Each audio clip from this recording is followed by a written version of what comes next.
We're rested and there are still parts of Florida we don't know anything about. The road trip resumes today at Canaveral National Seashore. I have my second and last 400 blood sugar reading of the trip, and we also get our first rain before settling into an unusual hotel in St. Augustine.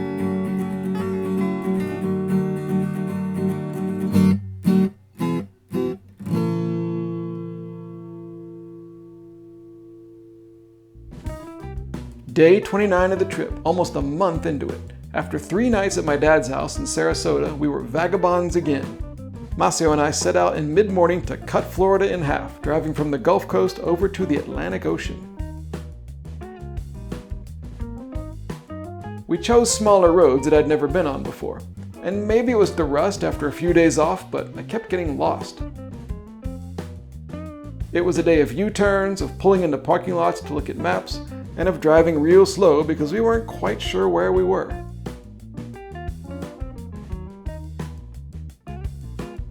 And wherever we were, the moss and the trees and the charming little towns made it not really matter.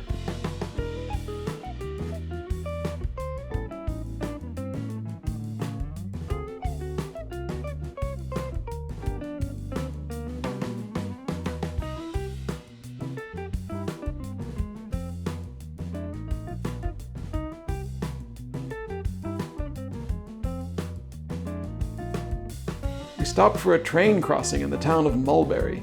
It's said that a train is what gave this town its name. In the mid-1800s, the small community here was known for its remoteness and lawlessness, but it had no name. A new train began regularly stopping at a mulberry tree to let passengers on and off, and people started referring to the stop as Mulberry, and the name stuck.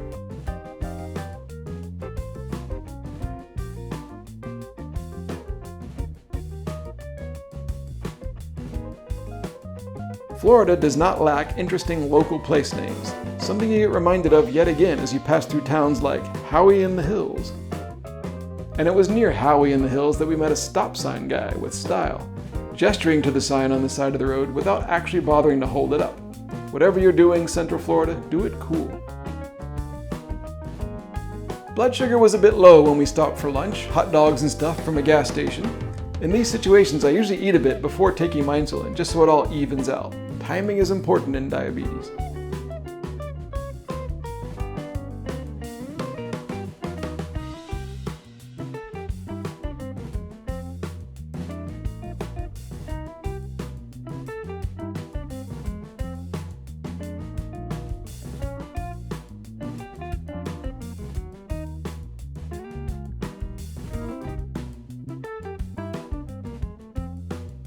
And just like the drive to Galveston, Texas back on day 21, today's drive also had an element of anticipation as we neared the mighty Atlantic Ocean. Again, we would crest these big bridges and again discovered that we weren't quite there yet, and that there were still a few miles of coastal communities to pass through first.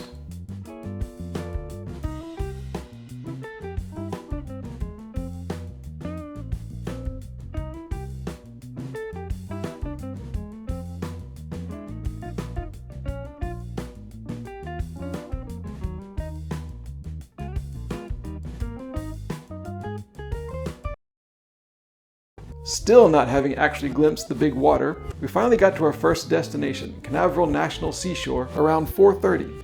Our first NPS site in a few days and the second National Seashore in a row. I was ecstatic. And felt great after all that jumping around.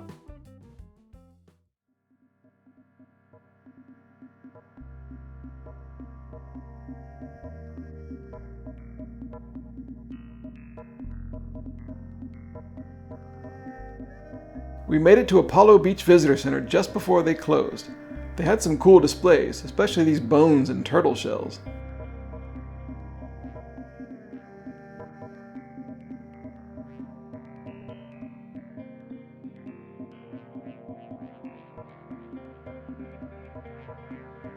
They had no souvenir tokens, unfortunately, but they did have the usual free and informative brochure. From it, you get the details of exactly what this area is. We were at the north section, Canaveral National Seashore, overseen by the National Park Service. The southern part is a wildlife sanctuary called Merritt Island, overseen by the U.S. Fish and Wildlife Service. And south of that is Cape Canaveral, home to the world-famous Kennedy Space Center. Put simply, this little corner of Florida is chock full of interesting stuff.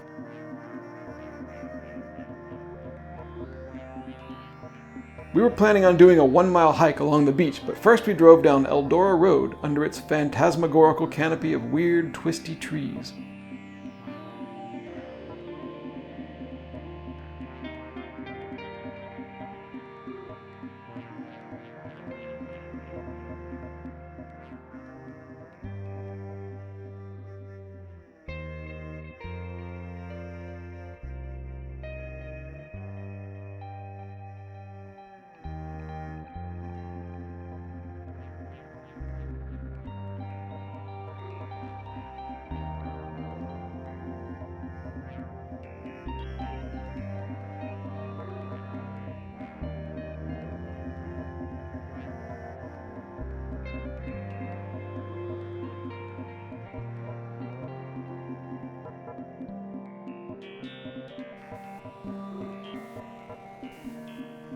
And eventually we pulled into parking area number 3, just seconds away from finally seeing the waters of the Atlantic Ocean just beyond these plants and the beginning of our hike. First I checked my blood sugar in the car. Ultra high, 429. Stunned and confused, I took several units of insulin and called off the hike. I couldn't imagine why it was so high. It was only later tonight that I realized what had happened.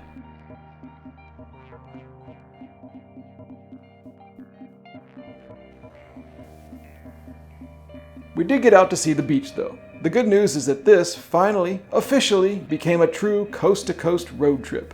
There it is, the Atlantic Ocean.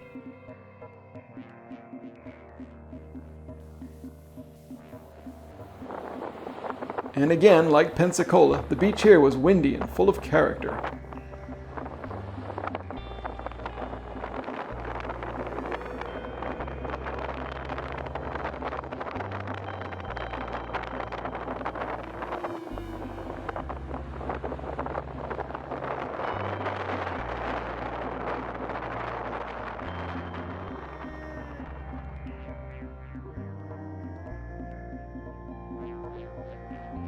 The road only goes so far down this very narrow barrier island, and it was getting late.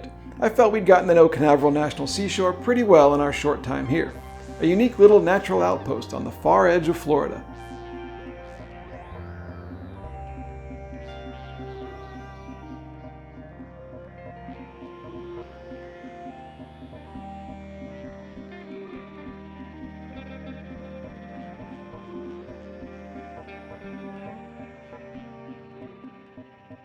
But we're not staying here. It's back to civilization for us.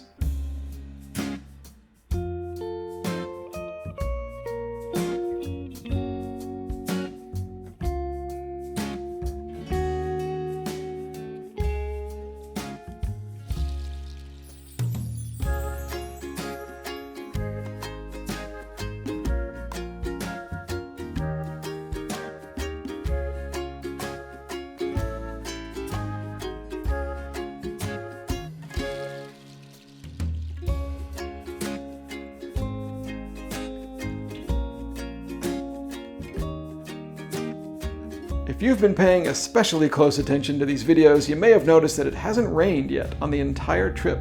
Well, that changed on the evening drive along Florida Highway A1A towards St. Augustine. A heavy downpour erupted from the sky as we crept slowly along the 2-lane road, just feet from the now ominously dark ocean. It was pretty spooky.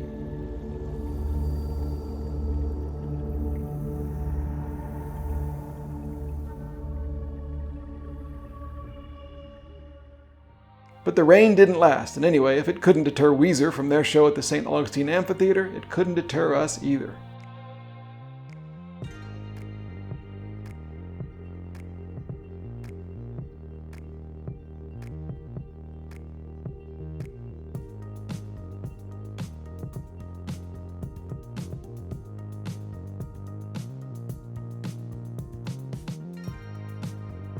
We pulled into St. Augustine around dusk. This is America's oldest continually inhabited European settlement, established in 1565 by Spain.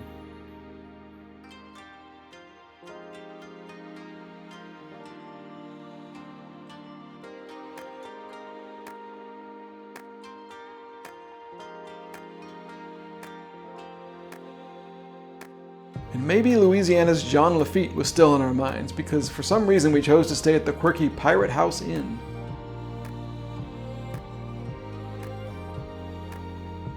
They even sent someone out to welcome us as we got the suitcases from the trunk.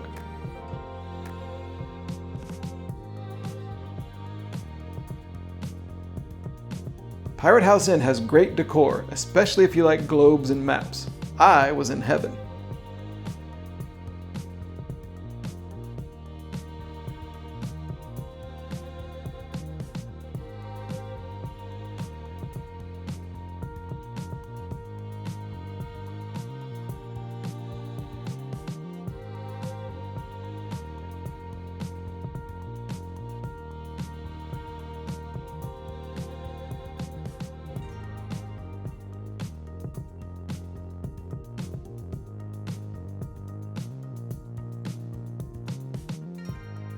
The inn is also right in the heart of downtown St. Augustine, and we walked to Taberna del Caballo for dinner.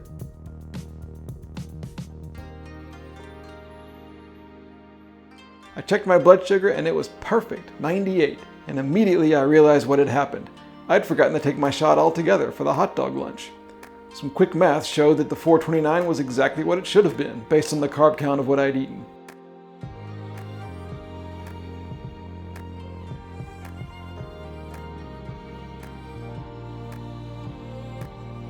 But at any rate, it's great to be back on the road again. Eastern Florida is uniquely impressive. Blood sugar was still perfect before bed, and we fell asleep in the Pirate's house on our last night in Florida, with visions of the deep, dark sea and all its threats and promises in our heads.